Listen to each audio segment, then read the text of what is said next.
InShalla and Ashe. Blessings to you, my energetic beings. Here, I'm going to turn my camera a little here. There I am. I guess I should move over a little. That's okay. Whatever. It doesn't look like I'm live on my other platforms. However, the show must go on, right? So here we are. As usual, InShalla and Ashe, sending blessings to you, my energetic beings. And we are coming to the few days, or the last snippet, I should say, of the Aquarian season. We're going to be making our move into the season of Pisces, the realm of spirit, our spiritual karma, our subconscious, etc., etc. But again, welcome to today's daily snippet. I am your host. I'm a practicing holistic Sha'medium and subtle energetic surgeon, if you will, merging the indigenous technologies, the spirit of the Dagara tribe in Burkina Faso, with the subtle energies, elements, and elemental beings. Basically, the elemental realm into the imaginal realm, the highway, if you will. I have offerings, rituals, and prescriptions to really add to your personal container, your juice. But honestly, my intention really is to merge these indigenous technologies with the subtle realms, the etheric highway, to assist you into navigating your prime directive, your inner genius. Just reintroducing you to and through the being that resides within you, the magical essence that you truly are. My name is Tonya D, and welcome to my virtual medicine room, the highway.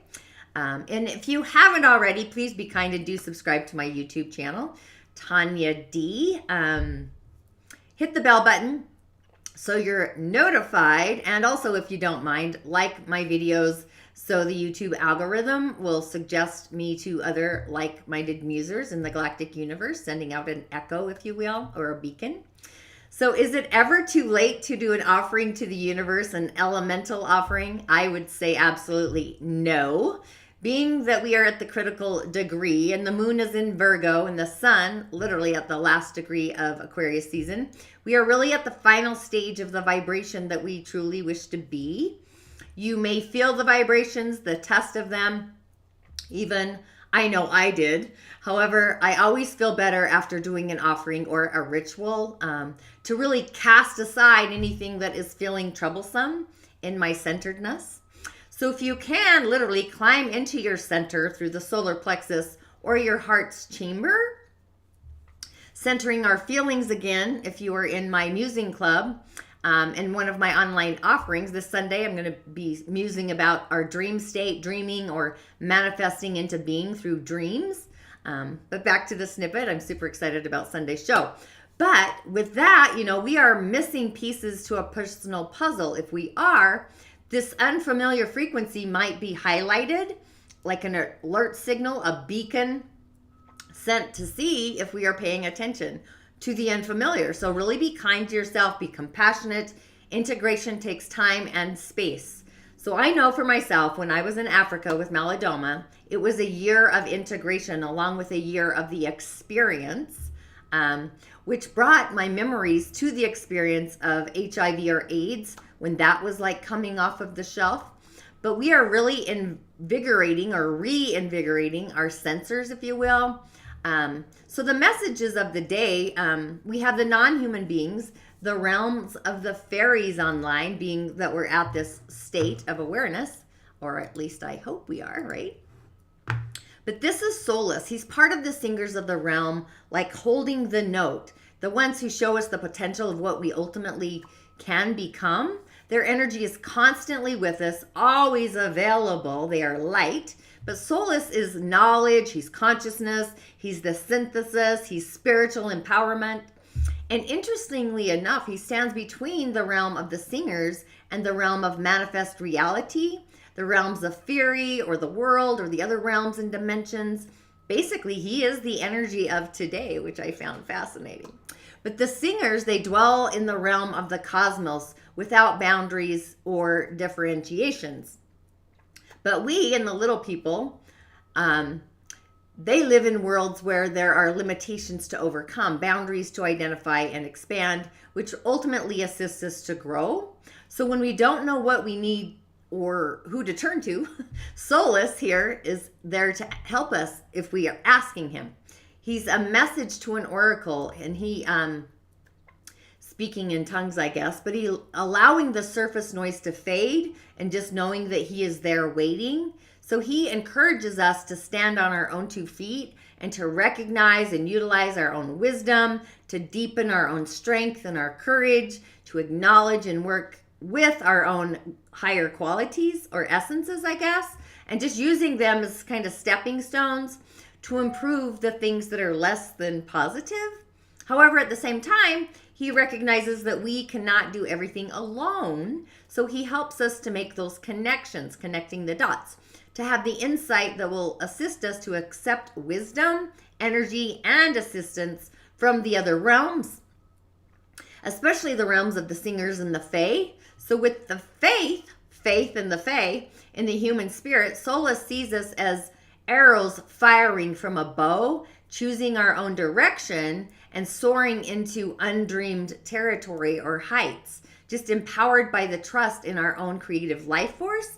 And being that he is otherworldly today, when the light and the spiritual empowerment of Soulless is veiled, if you will, we need to remember that the singer is there to assist us with seemingly lost causes or forlorn hugging. So when we don't even know what to ask for or ask for his help and guidance, and then do our best that we can for our own selves, our own inner garden, if you will. Next up, so the she, I love that we have a singer first, but the master maker, he is part of the she clan, the people of the hills. They take the singer's energy and bring them into manifestation. So I love that we had Soulless, and now we have a master maker bringing the singer's energy into manifestation. But they're the guardians of the gates, if you will. But he is a magician. He's a craftsman. He has moral strength. He's an inventor. So that reminds me of integrity. But what's curious is that Soulless was card 13. Let me pull that up. Maybe. Soulless, card 13. And then we have the Master Maker, card 22. So those are the Grandmaster numbers of the season of Aquarius. Numerology, the cosmology of numerology. The expect the unexpected through the field of our inner emotions and the emotions around us. So there's some curious insight and vibrations here as well. But the Master Maker, he's the master of the forge upon which we create our own futures, is in the forge of our own souls. So he sees the world beyond the other world, the world of first causes. So it's through his magic that he brings them into his own world of the fae or the fairy from his world. And then these concepts, these ideas, this magic trickles down into our own through our dreams and our visions that get picked up by artisans, if you will, or craftsmen everywhere and every when. But he makes the first, the original. He's the origin of it. He's this great adventurer, and his sign above his door literally says, practical problem solved here. So he sings as he works, as all magicians and fairies do, in the fairy magic, right? His song does as much to reshape the object as his hammer does to beat it in, I guess. So it's like the healing cups and magic swords and the fae jewelry, or just the jewels, the crowns of stars, and other bespelled works of fine craftsmanship. They pass through his hammer, his forge, the heat, beneath the hammer. So he's like the master of fire, air, earth, water, etc. But he adds the fae element of the moonlight to everything that he creates. So he would be the first to tell you that superb craftsmanship, however magical, is very hard work. It's a task. It's joyful, it's energizing, but it's hard work and also sometimes challenging. So the Master Maker is here to remind us that no job is ever too small to do beautifully. So his work is done as well as possible, and we all should do that, even where sometimes when you do something, nobody's ever going to see it, right? So it's like bringing these ideas into an excellently crafted reality can only be done when we, like the Master Maker, are willing to plan and execute things meticulously, being careful and persevering through difficulties, the challenges, just learning still more of our craft as we work, learning to be better, right? So craftsmanship, whatever it is, the craft or the art, is also should be a labor of love. So we must be willing to kind of tackle all these challenges, difficult as they might be, and just have a determination to like surpass previous achievements. So patience is also always required, along with the willingness to do things again and again to master the craft until it's even better than the last one that we did, right? So the Master Maker has this moral strength to refuse temptation to do anything less. He's the protector and the teacher of the traditional values of the craft. And yet, in the balance of all of this, he's the master to remind us that we also need to learn our own limits. Not everyone can do everything superbly.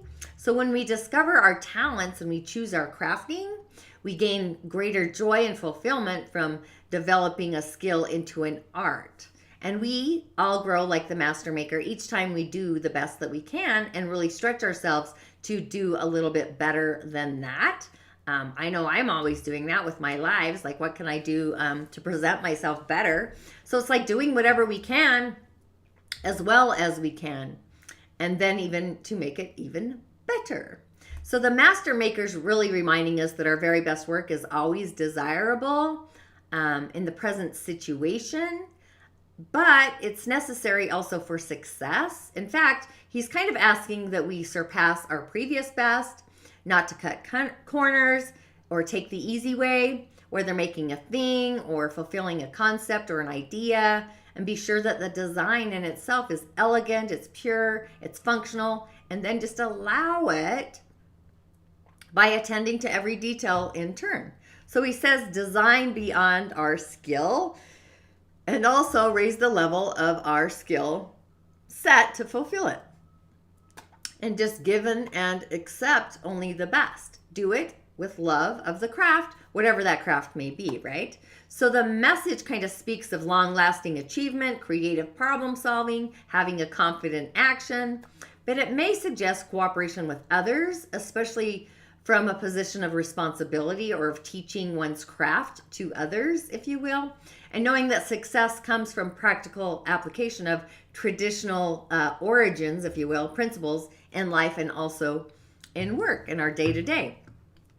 And, you know, it takes a village to raise a village, right? Then we have the topsy-turvettes. Once again, these little guys, they're so cute. I just love them. But they're the helpers in the realm of the troop, the helpline. A new viewpoint, a fresh look, a new way of seeing things. When life is confusing, that's when they come to visit us. And nothing will draw them in than the mental muddle of the mind, the clutter. So they don't cause it, but they are actually attracted to that frequency, that vibration. And like all confusion, it's an important stage of our growth. They really delight in helping things to grow. They are everywhere, not just in this realm, but they're prolific and there are a lot of them. And being that they turned up, literally, it's an indication that we really need to look at things again, to really make an effort to see things from a mountaintop point of view or a different point of view.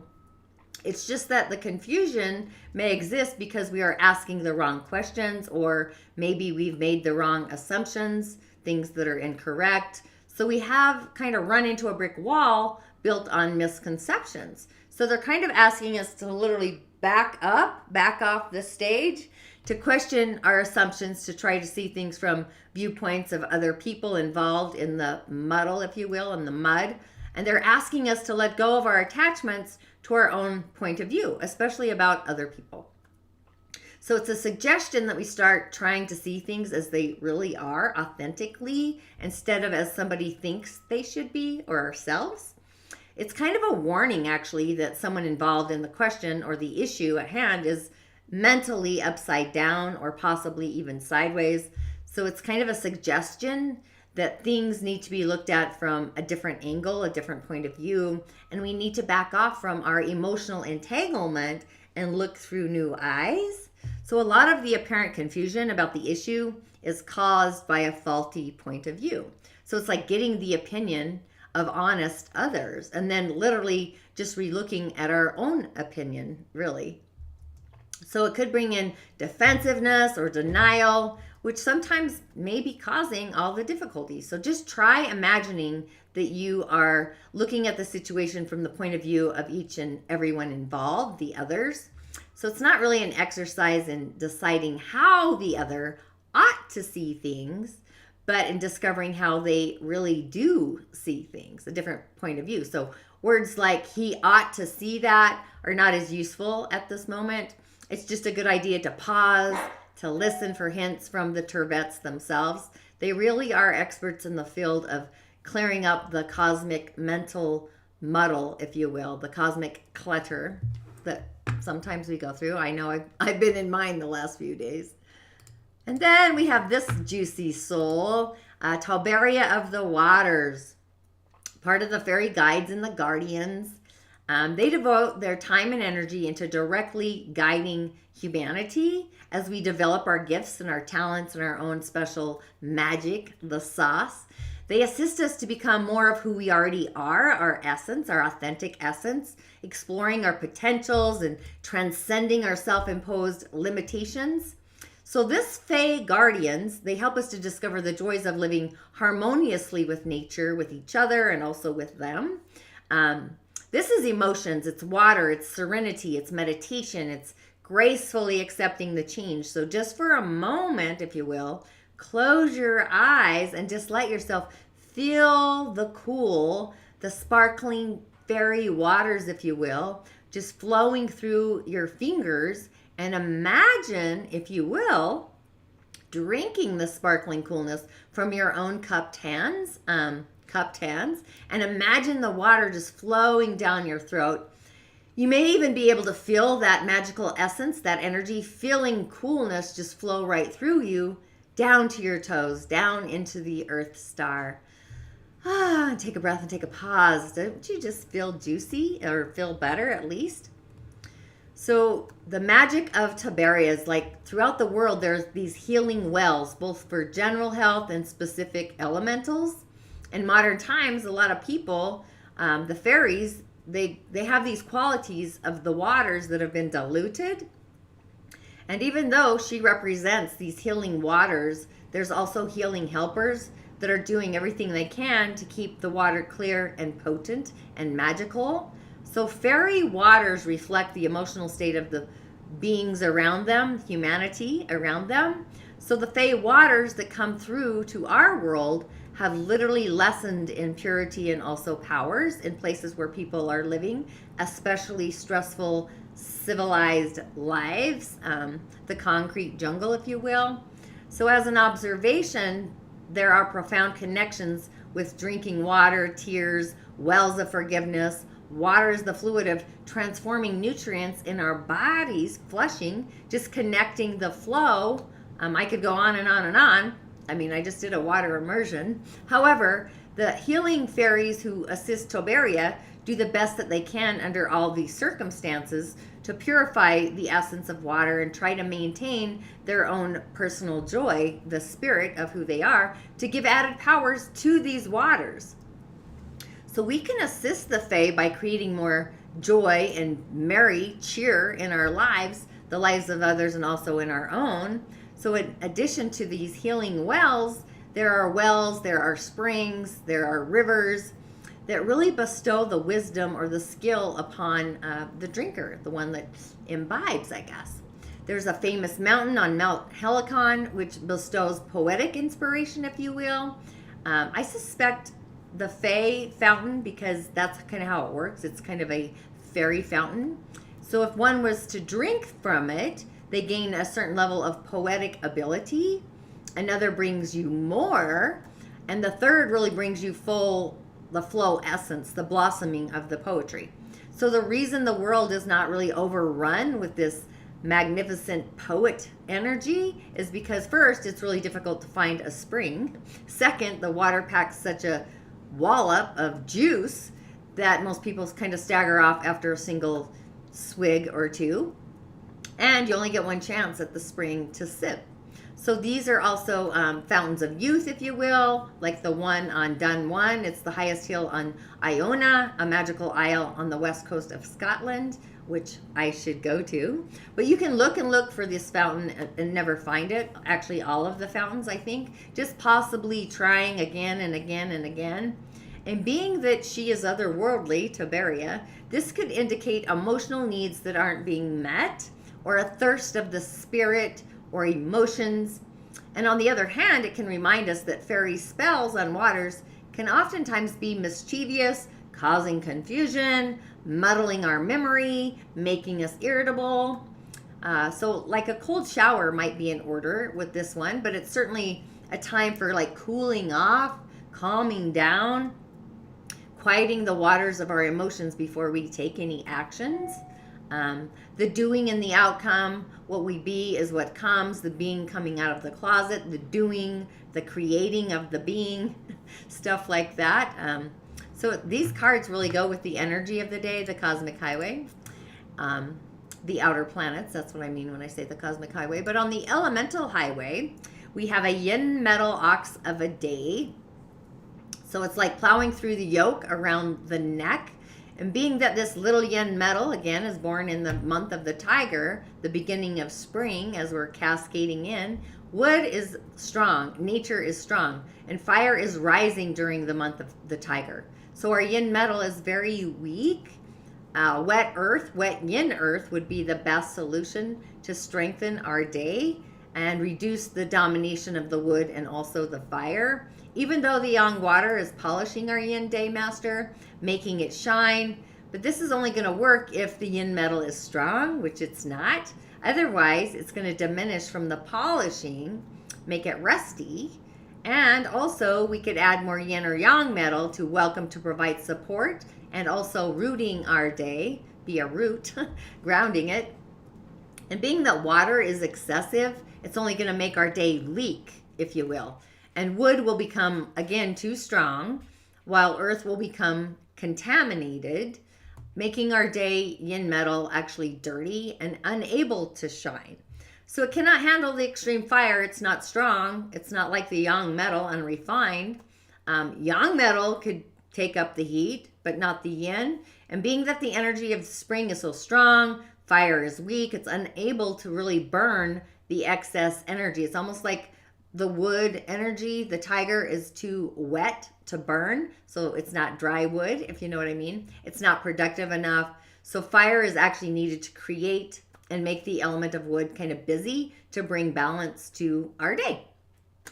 So being that our day is unable to control or use the element of wood either, the metal energy could be damaged or rusted, if you will, and the wood remains uncontrolled.